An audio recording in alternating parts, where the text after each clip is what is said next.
Contextal Console allows you to directly upload files from within the application. In this tutorial, we'll upload a test file that we've made available in our documentation. First, download the test file. Then go to the Submissions tab, click Upload Files button, and select the test file. The file is now being processed by Contextal Platform, the most powerful contextual detection system. Once processing is complete, the status changes to Completed. On the Submissions page, you'll see key information such as the unique work ID of the operation, the number of objects detected, and detection details, including the action types triggered by the platform during object analysis.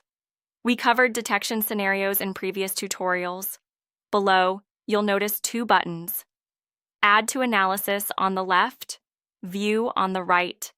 The Add to Analysis button lets you add the file for further analysis, but it won't open the analysis page immediately. The View button, on the other hand, takes you directly there. Please note, Contextal Console allows up to 10 open analyses at the same time, similar to browser tabs. If you exceed this limit, you'll be prompted to close one analysis in order to continue. We'll dive into the comprehensive analysis page in the next tutorial.